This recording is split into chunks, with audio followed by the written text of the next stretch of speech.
فإن اللہ کان بما تعملون خبیرا۔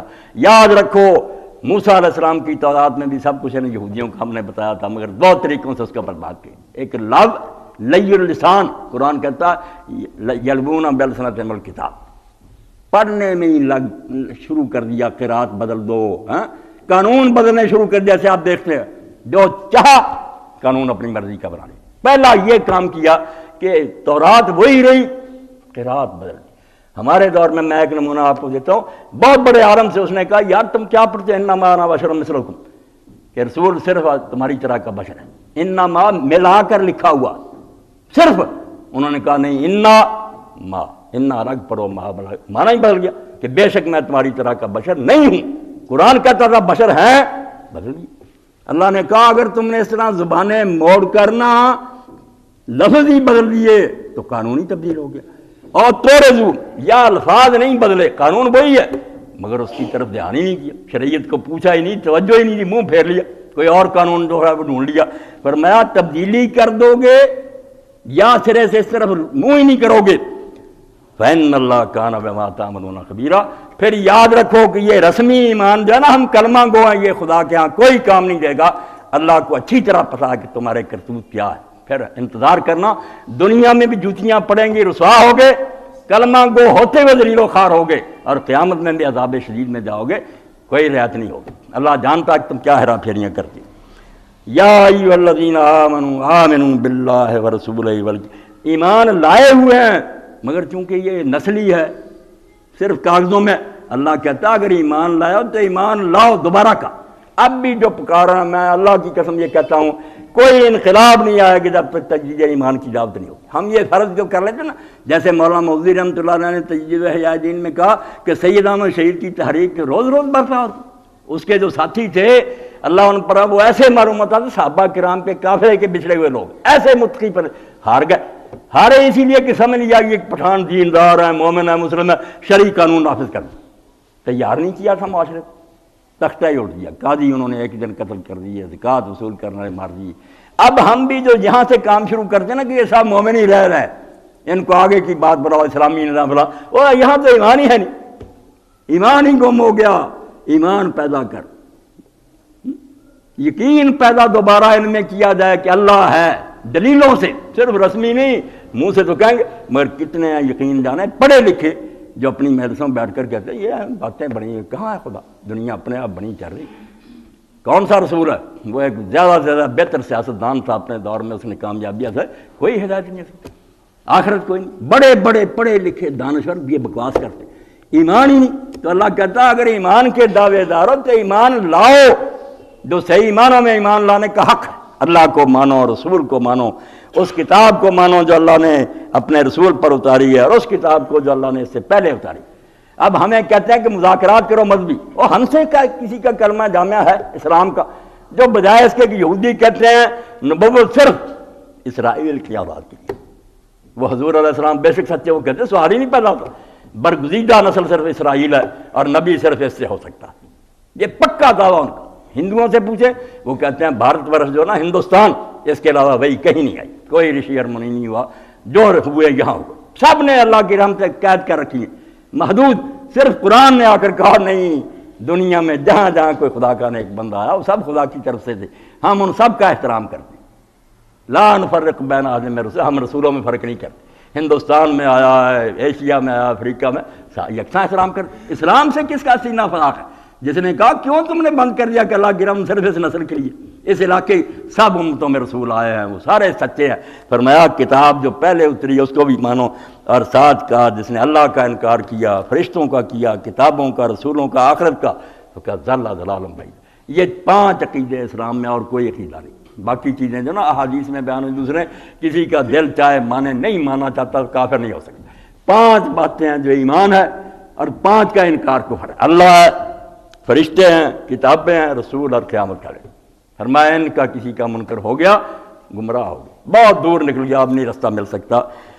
اور اب یہ مذبذب، یہ منافق قسم کے کلمہ گو جو گھسے ہم میں ہیں، مگر کہا ان الذین آمنوا، کبھی ایمان لاتے ہیں، ثم کفروا، پھر کافروں والے کام شروع کر دیتے ہیں، پھر ایمان لاتے ہیں، پھر کافر ہو جاتے ہیں، پھر کفر میں بڑھتے ہی چلے جاتے ہیں۔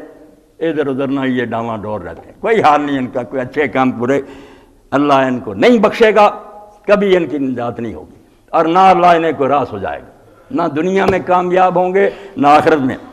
ایسے منافقوں کو بشارت دے دو کہ ان کے لیے عذاب علیم ہے۔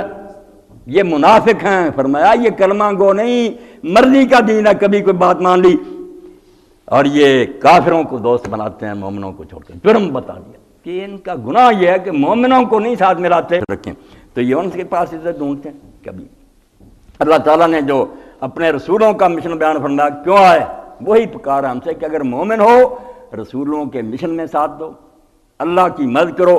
قرآن پاک نے جو بات فرمائی یہ نہیں کہ وہ صرف آئے تھے کہ واز کر دو اور لوگوں کو بتا کر چلے جاؤ، اتنا قصہ نہیں۔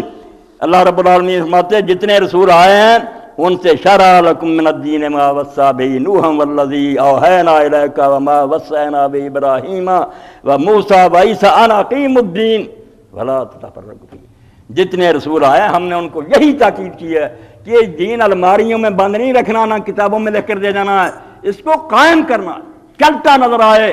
جدھر لوگ جائیں، بازار میں جائیں تو خرید و فروخت دین کے مطابق، عدالتوں میں جائیں تو گواہیاں اور فیصلے قرآن کے مطابق، اسمبلیوں کا رخ کریں قانون سازی قرآن کے دین کے اقیم الدین۔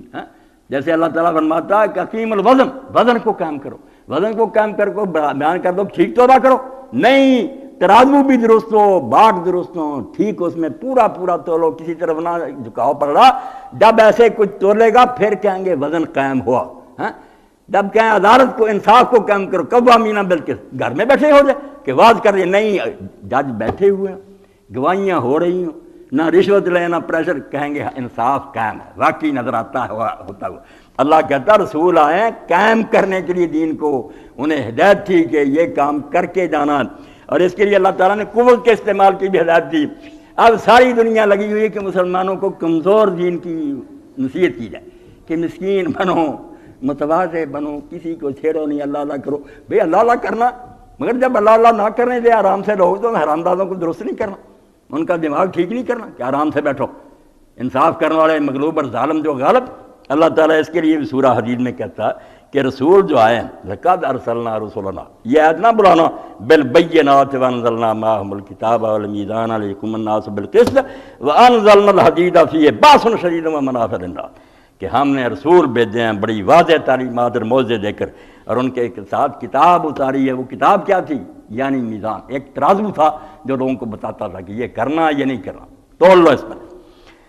اور وہ بھی اس لیے آئے لیقوم الناس بالقسط، تاکہ لوگ انصاف پر قائم ہو جائے، صرف واز نہ سنیں، کرنا شروع کر دیں کام۔ اور اس کے لیے اللہ جانتا تھا کہ زمین فرشتوں سے آباد نہیں، یہاں مفسد لوگ بھی ہیں شرارتی، جن پر واز اثر نہیں کرے گا، قوت چاہیے۔ وانزلنا الحدید، کتاب کے ساتھ ہی ہم نے لوہا اتارا، تلوار، ہتھیار، یہ باسن شدید، اس لوہے کا پہلا فائدہ فرمایا۔ باقی جو نا مشینیں بناتے ہو کارخانے، بعد میں ذکر کیا منافع للناس، وہ بھی نفع ہیں لوہے میں، مگر اصل نفع یہ ہے کہ جب اس سے اسلحہ تیار ہو جاتا ہے باسن شدید، تو بدماش پھر کانپ جاتے ہیں کہ سر اڑ جائے گا۔ پہلا فائدہ بتایا تو لوہا اتارا ہی میں نے اسی لیے ہے کہ ظالم اور بے ایمان جب وہ کانپ کرے، ضرورت نہ کر سکیں بدماشی کی۔ اس لیے رسول اس لیے آئے، ان کا یہ کام ہے۔ اور اللہ نے ہمیں پکارا کہ یا ایھا الذین آمنوا کونوا انصار اللہ، اللہ کے دین کے مددگار بنو۔ اللہ کا دین فریاد کر رہا ہے کہ ان لوگوں نے مجھے پاؤں تھلے رون ڈالا، میں خود مسلمانوں کے گھروں میں غریب اور اجنبی ہو گیا۔ یقین جانے رونے کا معاملہ کہ کیا روئیں کفار کو، ان سے تو گلا ہی کوئی نہیں، ہمارے اپنے گھروں میں کیا ہوا، بچے دین سے باغی ہو گئے، نمازیں چھوٹ گئی، بے پردگی ہو گئی، ہر وہ برا کام جس سے ہم نفرت کے ہمارے سامنے ہو رہا۔ تو فرمایا دین چیخ رہا ہے، فریاد کر رہا کہ اللہ کے رسول کے دین کی مدد کرو، اور تم اس کو ہنسی خوشی سے ٹال دیتے ہو اور مذاق اڑاتے رہتے ہو۔ کسی کو یہ رونا نہیں آتا، ہر کسے با کار خود با دین احمد کار رہے، سب کو اپنے اپنے کام کی پڑی ہے کہ میرا کارخانہ ٹھیک چلے، میرا یہ کرو۔ کسی کو دین احمد کی بھی فکر ہے، کوئی اس بارے میں سوچتا، کبھی روتا کہ یا اللہ تیرے نبی کے دین کے ساتھ یہ کیا سلوک ہو، جس امت کا کام تھا وہ خود عمل کرتی ہے، دنیا کو بتاتی، تو انہوں نے اس کو چھوڑ دیا۔ مگر اللہ تعالیٰ نے اس پر جو وعدے کیے وہ بھی آپ یقین جانے بہت عمدہ رالا ہے۔ اللہ بندے سے معاہدہ کرے، قرآن میں جب میثاق کا ذکر آتا ہے، بندوں کے ساتھ اللہ نے میثاق کیا، سارا جہان تو اللہ کا، بندہ اس کے سامنے ٹڈھا ہے، اس کا حقیر ایک غلام ہے، مگر کہتا ہے دو پارٹیاں، ایک طرف میں ہوں، ایک طرف میرا بندہ ہے، میں اسے وعدہ کر رہا ہوں۔